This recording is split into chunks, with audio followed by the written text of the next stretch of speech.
नमस्कार, मैं हूं अंकुर शर्मा और प्रादेशिक खबरों में आप सभी का स्वागत है। स्टूडेंट फेडरेशन ऑफ इंडिया ने आरकेएसडी कॉलेज के संध्याकालीन सत्र में हड़ताल करते हुए अपनी मांगों को लेकर प्रदर्शन किया। एसएफआई के सदस्यों ने लघु सचिवालय के बाहर पहुंचकर कुरुक्षेत्र यूनिवर्सिटी कुलपति के नाम डीसी को ज्ञापन भी सौंपा।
एक्चुअली जो अब रिजल्ट आया फोर्थ सेम का, उसमें 80% स्टूडेंट्स है उसके मतलब फेल है, और मतलब जिसके 50 मार्क्स हैं वो बच्चे मतलब फेल किए हुए, जिनके 32 है वो पास किए हुए। और रीअपियर की फ़ीस है, पहले 430 थी, अब वो बढ़ा के 750 कर दी। मतलब पहले कॉलेज में नोटिस लगते कि 430 रुपये जमा करवाओ, उस हिसाब से हमने पेरेंट्स से पैसे लेके भी जमा करवा दी। लेकिन कॉलेज में एक हफ्ते बाद नोटिस लगते कि फ़ीसें बढ़ गई है यूनिवर्सिटी की तरफ से और वो फ़ीसें जमा करवाओ।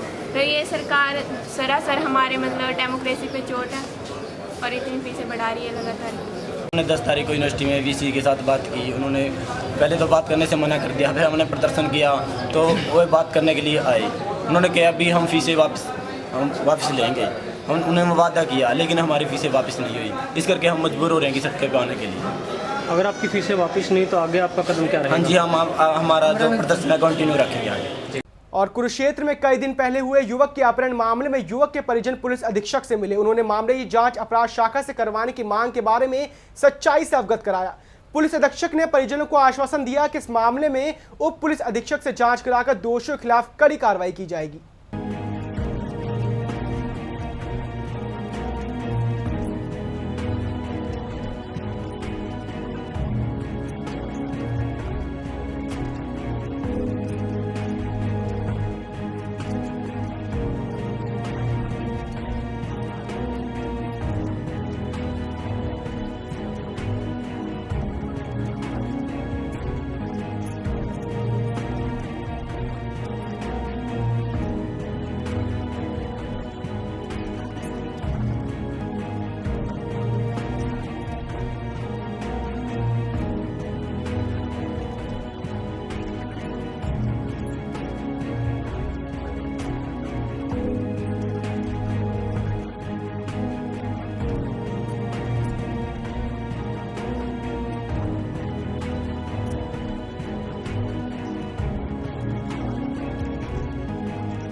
कुमार का स्कूटर पे सेक्टर 3 की मार्केट में काम के लिए भेजा था। उसके पास कुछ पैसे थे, कागजात थे, वो देने के लिए आगे से गाड़ी आई। उसका नंबर था HR07Q 0101 नंबर। उन्होंने गाड़ी की साइड मारी, स्कूटर का घेर दिया। घेरने के बाद उसमें से एक आदमी ना उसके माथे पर गन रख ली, पिस्तौल थी, और दूसरे ना गंडासी ले रहा था। वो कहने लगे गंडासी मार इसका, 2 तलवार ले रहे थे। तो जब लड़का गिर गया, उठकर उनके सामने खड़े हो गया, तो इतनी में दूसरी गाड़ी एक और आएगी। उसमें 8-10 आदमी अन्य थे जो लाठी डंडे ले हुए थे। बच्चा लड़के ने देखा और भाग लिया। तो 2 किले मार्केट से जैसे दूर गया ना, वहाँ जाने के बाद वो डंडा मारकर उसकी टांगों में घेर दिया और उसको खूब तसल्ली से पिटा।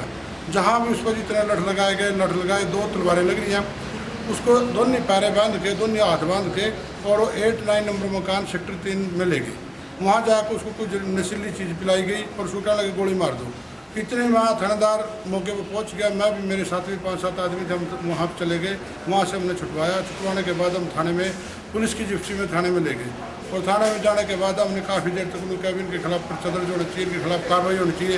लड़के का अपहरण करके ले गए, पहले उसको मारा पिटा, फिर उसको बांधने के बाद वहाँ ले गए। वहाँ क्या कार्रवाई कर रही है पुलिस? एसपी साहब को मिले थे, एसपी साहब ने कहा भाई हम कोई बात नहीं, जल्दी गिरफ्तारी करेंगे, जो इसमें धारा नहीं लगाई किडनैपिंग की बनती है वो इस पर लगवाएंगे, पूरी कार्रवाई करेंगे। डीएसपी है रमेश गुलिया जी को इंक्वायरी दी है, उन्होंने कहा कि हम 2 दिन के अंदर कार्रवाई करेंगे। क्या नाम है आपका? मेरा नाम मेहर सिंह है। और अगर आपने बच्चे को जवाहर नवोदय विद्यालय में नौनिहाल की शिक्षा दिलवाने की सोच रहे हैं तो आप सोचकर पुनर्विचार कर लीजिए। नवोदय विद्यालय में बावल के रहने वाले 7वीं कक्षा के पढ़ने वाले एक मासूम के साथ उसी के सहपाठी ने कुकर्म किया। स्कूल प्रशासन बजाय इस मामले को कार्रवाई करने के छात्र और अभिभावक को ही दबाव का प्रयास बना रहा है और इस मामले को दबाने की पूरी कोशिश कर रहा है।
4 तारीख को फ्राइडे को जब ब्रेक के बाद मैं जब बाथरूम करने गया उस टाइम 2-3 बच्चे थे, वो भी निकल चुके। जब मैं हाथ धोने गया तब एक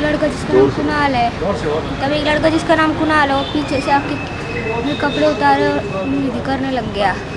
तो उसने मुझे धमकी दी कि अगर किसी को बताया तो फिर मैं तेरा बहुत मारूंगा।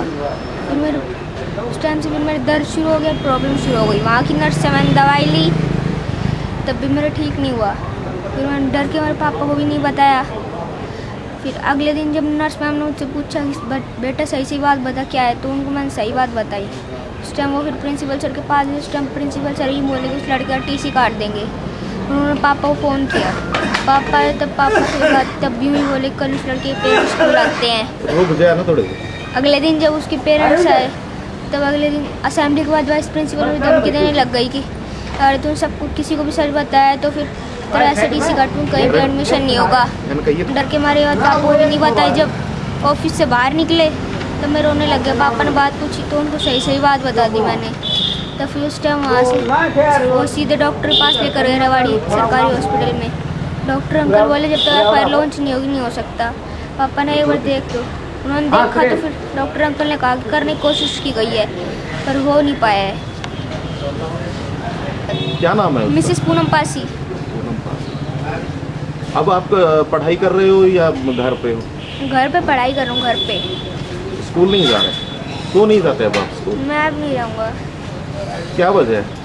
वहाँ सब फिर दोबारा हो सकता है मेरे साथ, इस वजह से मैं वहाँ नहीं जाऊँगा। अभी कल एक और भी बच्चे मिले थे, उन्होंने कहा कि वहाँ टॉयलेट भी साफ कराई जाती है वगैरह वगैरह। हाँ जी, वहाँ टॉयलेट गटर साफ करवाते हैं बच्चों से। क्या वहाँ स्वीपर नहीं है इस तरह के जो साफ करने वाला? स्वीपर हैं लेकिन वो सिर्फ एकेडमिक ब्लॉक की सफाई करते हैं। हाउस की सफाई हम ही करते हैं, झाड़ू भी हम ही लगाते हैं, सब कुछ हम ही करते हैं हाउस का। सभी बच्चे करते हैं? हाँ जी। अगर कोई बच्चा मना करता है तो क्या कुछ उनके साथ होता है? कोई मना नहीं कर सकता, सबकी ड्यूटी लगती है। और कोई मना करे तो फिर टीचर मारते हैं, पिटाई करते हैं टीचर? हाँ जी। बच्चे को 4 तारीख को इसके साथ कुछ दूसरे बच्चे ने कोशिश की। उसके बाद 6 तारीख को शाम को वहाँ जो नर्स मैडम है उसका फ़ोन मेरे पास आया। मैं बोला स्कूल आ जाओ। मैं रात को स्कूल गया, मैडम से मिला। पहले तो मैंने मैडम क्या बात हुई, बोला ऐसे से बता रहा है, ऐसे बात हुई है इसके साथ। अब प्रिंसिपल से मिला, प्रिंसिपल से मिला। उस टाइम प्रिंसिपल बोले उस बच्चे को सुबह सस्पेंड कर देंगे। आज सुबह आओ, उसके पेरेंट्स को बुलाया गया है। सुबह हम 5-6 आदमी को साथ गया तो उनको सब जो साथी थे मैंने उनको बाहर कर दिया गया ऑफिस से। बोला आप बैठो। और मेरे बच्चे को दबाने की कोशिश की, मुझे भी दबाया गया कि आप कुछ नहीं हुआ, आपका बच्चा झूठ बोल रहा है। बच्चा ये कह रहा था पापा बाहर चलो, मैं बात करना चाहता हूँ। और वाइस प्रेसिडेंट बोली बाहर क्या, यहीं बात करें जो करनी है। फिर मैं बच्चे के साथ बाहर गया तो बच्चा रोने लग गया। बहुत देर में उसने चुप करवाया। उसने बताया कि वाइस प्रिंसिपल ने मेरे को धमकी दी, अगर तूने सच्चाई बताई तो तेरा ऐसा टीसी काटूंगी कि तेरा एडमिशन कहीं भी नहीं हो पाएगा। उसके बाद में बावल आया। बावल आके मैंने बच्चे को सरकारी हॉस्पिटल में लेके गया। वहाँ डॉक्टर गिरीश कुमार जी थे। डॉक्टर ने जो है उसके बाद में पुलिस में भी मामला गया है। हाँ जी, उसके बाद 9 तारीख को दर्ज करवाया। उस टाइम डॉक्टर साहब तो ये बोले कि भैया मामला पहले केस दर्ज करवाओ, उसके बाद मैं कुछ कर पाऊँगा। मैंने जब देखो तो सही क्या हुआ है। उन्होंने देखा, मैं भी साथ था अंदर कमरे में, देख के बताया कि बच्चे साथ करने की कोशिश की गई है, छेड़खानी का मामला बनेगा, आप एफ लॉज करवाओगे तो ही मैं पर्चा काट पाऊँगा। उसके बाद 9 तारीख को मैंने एफ लॉज करवाई। तो वहाँ पे समाज की कुछ लोगों ने और इस स्कूल के स्टाफ वाले समाज से मिलके मुझे दबा दिया गया और मेरे से राजीनामा लिखवा लिया गया। अब मैं प्रशासन यही रिक्वेस्ट करूँगा, मांग करूँगा कि जो नवोदय के स्कूल में स्टाफ वाले मेरे बच्चे के साथ वो कर रहे हैं, उनके साथ सख्त कार्रवाई की जाए और जो बच्चा करने वाला उसके साथ सख्त कार्रवाई की जाए। उनको बार बार कहा स्कूल के प्रिंसिपल को कि मेरे बच्चे का और उस बच्चे का आप मेडिकल करवाओ, लेकिन वो मेडिकल करवाने के लिए राजी नहीं हुए। अब आप पे टीसी के लिए दबाव डाला जा और मेरे पे बार बार कल भी फ़ोन 10:49 पे आया था, मैंने नोट कर रखा है कि आप टीसी कटवाने कब आ रहे हो, आप तो टीसी कटवाने नहीं आए। मैंने कहा बच्चे की तबीयत अभी सही नहीं है, उसकी तबीयत सही होगी जब तो आऊँगा। बोला आप सामान तो जमा करवा जाओ। फ़ोन जिसने मेरे पास किया था वो अपने लाइब्रेरी इंचार्ज गुलाब सिंह गोटवाल और मेरे बच्चे का हाउस इंचार्ज भी है।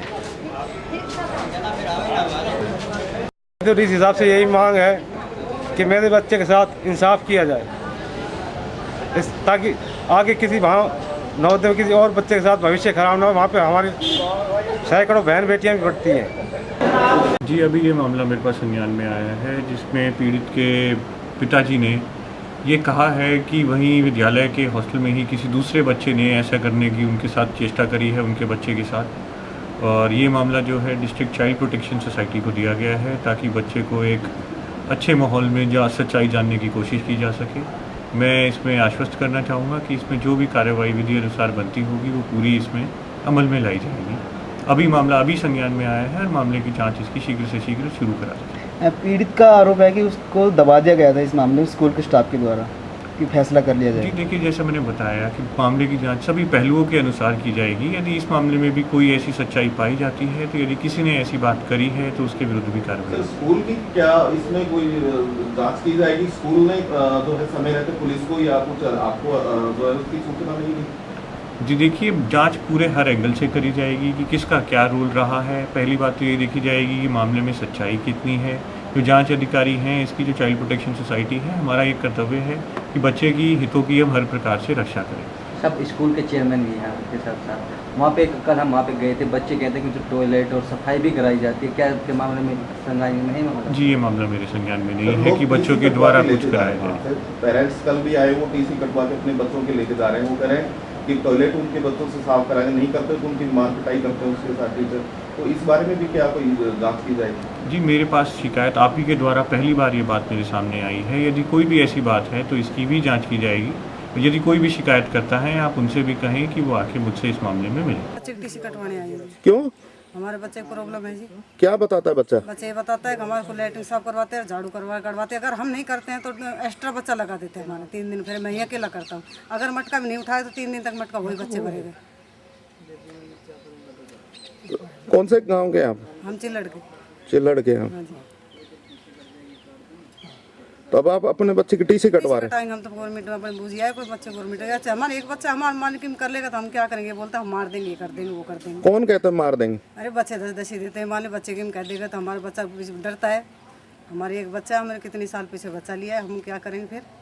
कुश्ती, कबड्डी और बॉक्सिंग के बाद अब प्रदेश के खिलाड़ी बैडमिंटन में भी अपनी प्रतिभा का लोहा मनवा रहे हैं। प्रदेश के बैडमिंटन के कोर्ट और कोच की कमी होने के कारण यहां के खिलाड़ी बेशक दक्षिण भारत में ट्रेनिंग ले रहे हों, लेकिन अपने प्रदेश के लिए ही खेलते हैं। रोहतक के अमन कुमार और भिवानी की इरा शर्मा दोनों स्टेट चैंपियन हैं और दोनों का लक्ष्य एक बहुत बड़ा बैडमिंटन खिलाड़ी बनना है।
सर मैं अच्छे लेवल पे खेला हुआ हूँ और मैंने देखा है कि अपने नॉर्थ साइड में इतना स्ट्रगल करना पड़ता है प्लेयर्स को, जितना बता भी नहीं सकता। मैंने 8th क्लास में स्टार्ट किया था, उसके बाद मैंने मलेशिया ट्रेनिंग ली, बेंगलोर ट्रेनिंग ली, जलंधर भी गया।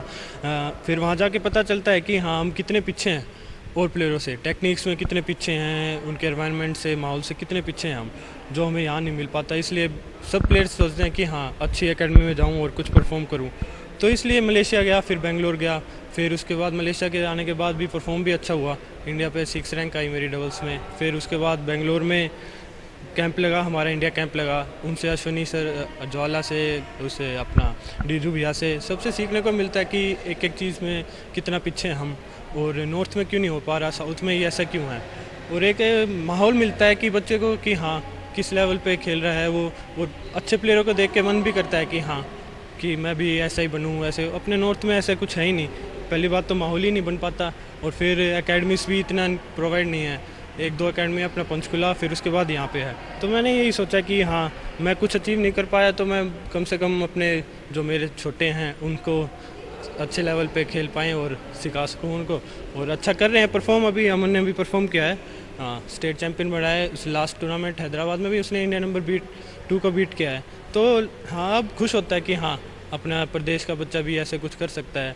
बस हमें बस माहौल की ज़रूरत है और अच्छी प्रैक्टिस की ज़रूरत है, इसलिए मैंने एकेडमी खोलने का प्रोत्साहन रखा। अभी स्टेट चैम्पियन बना हूँ और जूनियर में अंडर 19 में मेरी रैंक 9 है और यही है फिलहाल। प्रैक्टिस कहाँ करते, क्या हरियाणा में प्रैक्टिस नहीं कर पाते थे आप?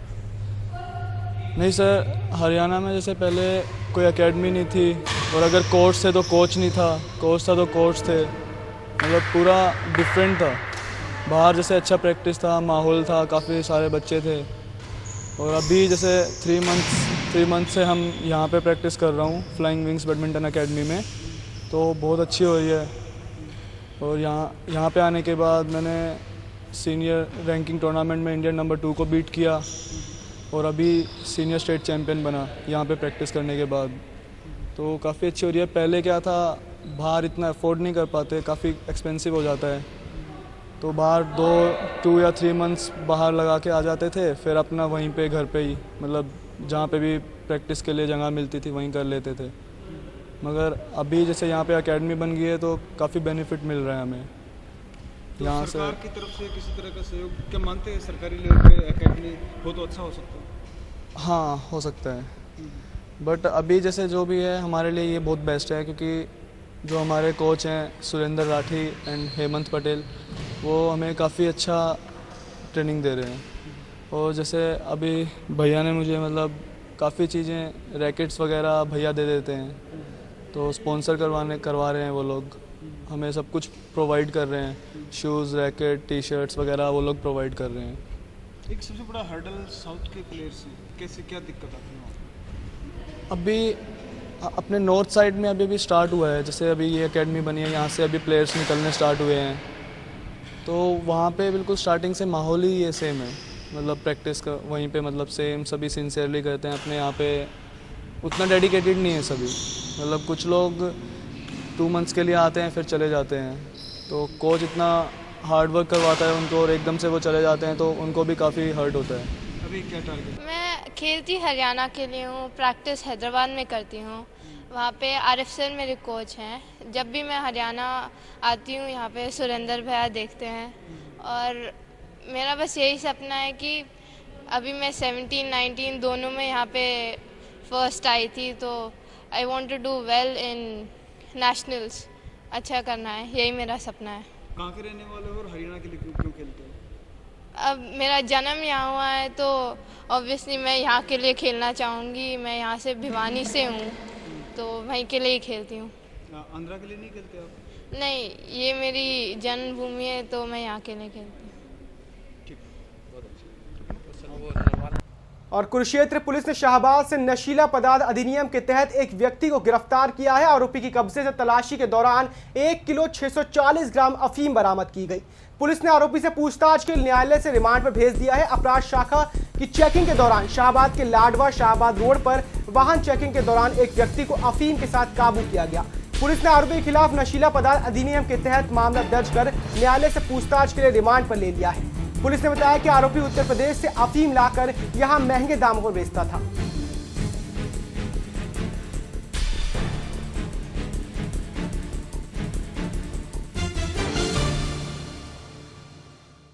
कर्मचारियों के समेत जो है सिद्धार्थ हॉस्पिटल शाहबाद मौजूद था, जो एक नौजवान आदमी मोटरसाइकिल पर जी रोड की तरफ से आया और सामने पुलिस पार्टी को देखकर वक्त चलने लगा, जिसको मैंने साथी कर्मचारियों की मदद से जिसके पास कोई नशीला वस्तु हो सकती है काबू किया, जिसने पूछने पर अपना नाम राजेंद्र कुमार सन ऑफ सुरेश कुमार, जाति बनिया और सुभाष नगर शाहबाद बताया। और उसके बाद उसको नोटिस दिया और डीएसपी साहब श्री गुरमेल सिंह को मौके पर बुलाया। गुरमेल सिंह के आदेश अनुसार डीएसपी साहब के राजेंद्र कुमार की और उसकी मोटरसाइकिल की तलाशी ली, तो मोटरसाइकिल की डिग्गी से 1 किलो 640 ग्राम अफीम बरामद हुई। तो सर कहाँ से लेके आता था, कहाँ देता था? ये यूपी से ले गया था। तो सप्लाई कहाँ एरिया में करता ये था? लोकल थोड़ी करके लोकल एरिया में ट्रक ड्राइवरों वगैरह को बेचता तो इससे पहले भी कैसी वारदात था इसमें? इसके पहले अभी तफ्तीश जारी है, इससे पहले कोई नोटिस नहीं है। रिमांड भी लेंगे? हाँ, पुलिस रिमांड पे लेंगे। 1965 की जंग में भारत की पाकिस्तान पर शानदार जीत और भारतीय सैनिकों के अद्भुत पराक्रम को इन दिनों जश्न के जरिए याद किया जा रहा है।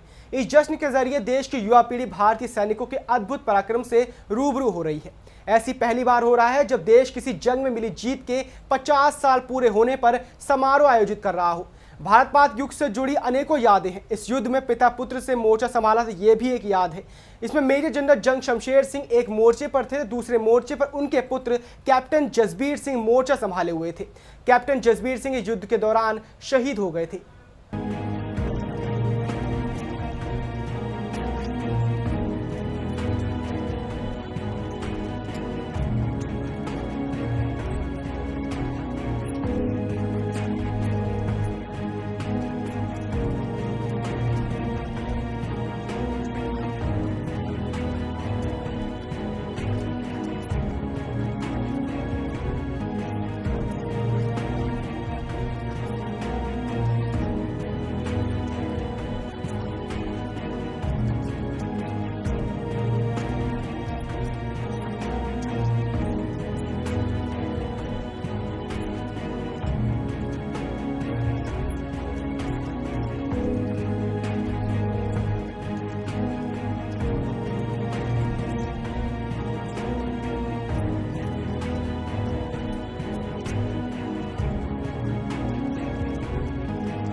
हमारी सेनाओं ने। फिलौरा के थाने के बाद जब ये सियालकोट की तरफ आक्रमण हुआ, ये तकरीबन 16 सितंबर की बात है, ये टैंक से इनके खड़े थे, शाम को गोलाबारी बंद थी, युद्ध नहीं हो रहा था, शत्रु दिखाई नहीं दे रहा था।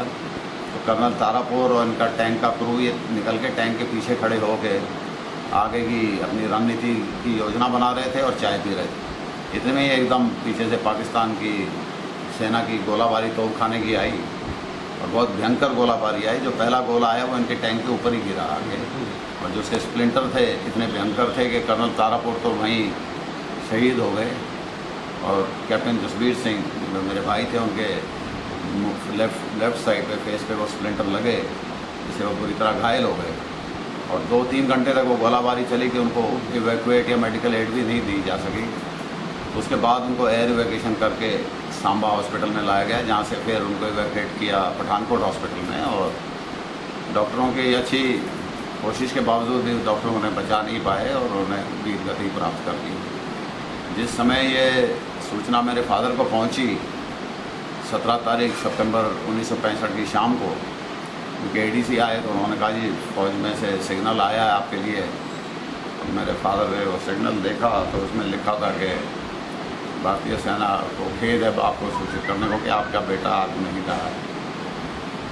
मेरे फादर ने उसी टाइम सिग्नल एक अपना मैसेज, आर्मी में मैसेज को सिग्नल बोलते हैं, तो सिग्नल भेजा लेफ्टिनेंट जनरल सैम मानेकशॉ को, जो बाद में हमारे फील्ड मार्शल बने।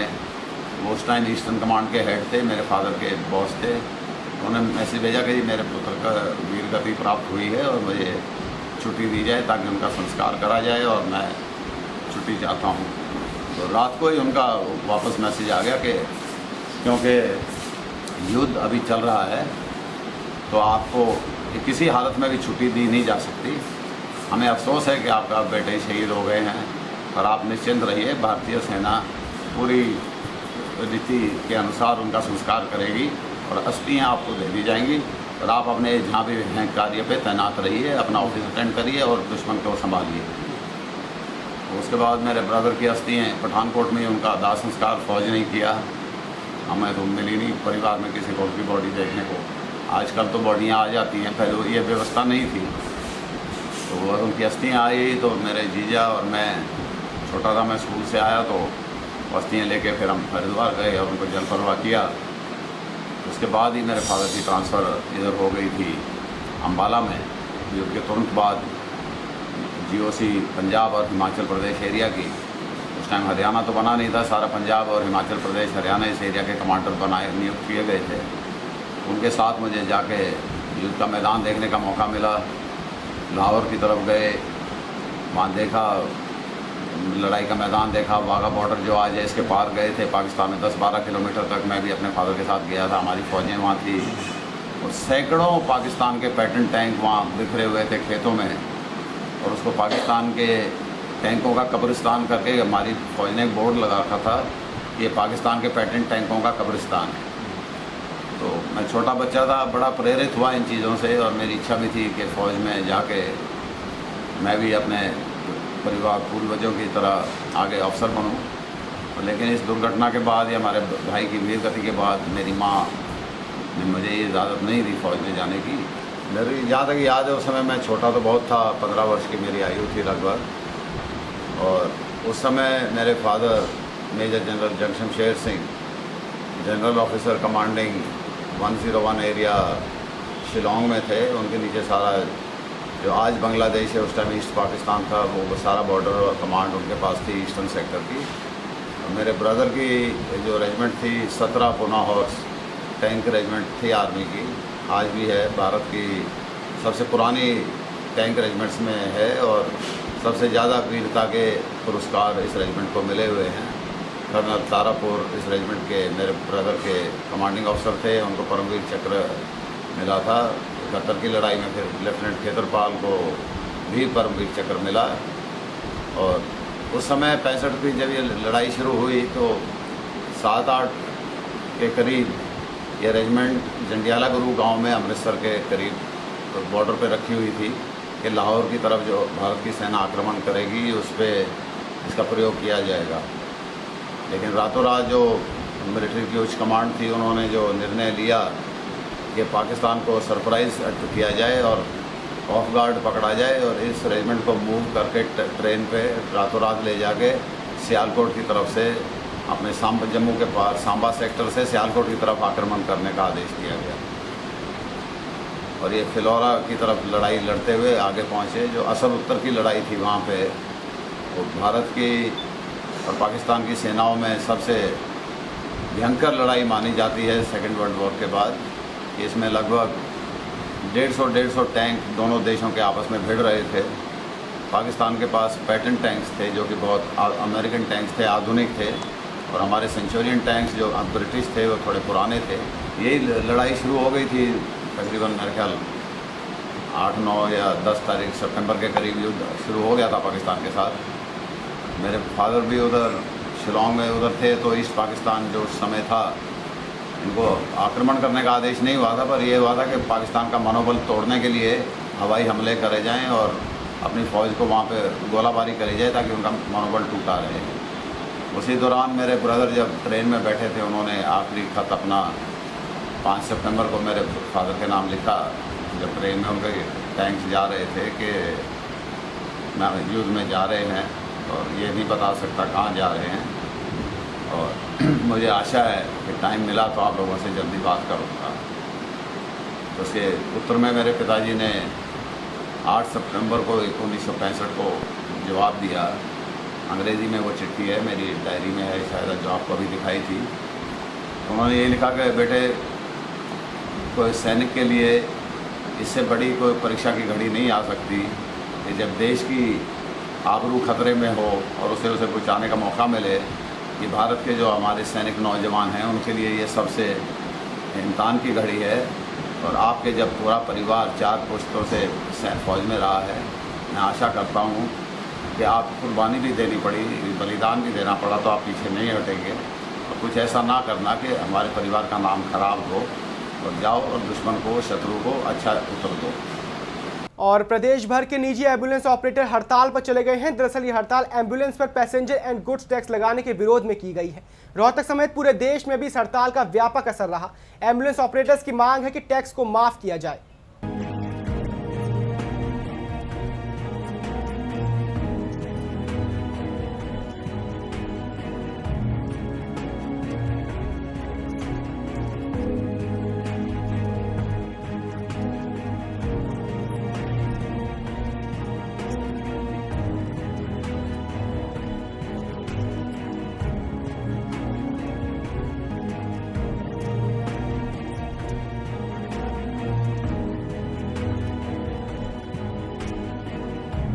हमारा जो ऊपर पैसेंजर टैक्स लगा रखा है जी, हम इसके लिए मांग है हमारा पैसेंजर टैक्स माफ किया जाए। जो स्कूल के बसें हैं उनका माफ कर दिया, जो पीने में 5-5 लाख रुपए को मारी है। और ये जो एम्बुलेंस है इनका गुजारे तक नहीं हो रहा है, इनके ऊपर पैसेंजर टैक्स लगा दिया जी, ये टैक्स माफ किया जाए। अगर सरकार आपके लोगों की मांगे नहीं मानती, आप क्या करेंगे? जब तक हम स्ट्राइक पे रहेंगे। ये है जी, हमारे ऊपर पीजीटी टैक्स लगा दिया गया है। और ये भी है, जिस दिन से हमारी गाड़ी निकली हुई है उसी दिन से 15 साल का इकट्ठा टैक्स ले रहे हैं। इसलिए हम इस टैक्स को भरने में असमर्थ हैं और इसलिए हम अपने ये सरकार से मांग करते हैं कि हमारा ये पीजीटी टैक्स माफ़ किया जाए। और हम डेड बॉडी भी ले जाते हैं और पेशेंट भी ले जाते हैं टूटे फूटे। जी हमारे ऊपर भी टैक्स लगा दिया तो फिर ये सरकार का क्या होगा। और प्रादेशिक खबरों फिलहाल इतना ही।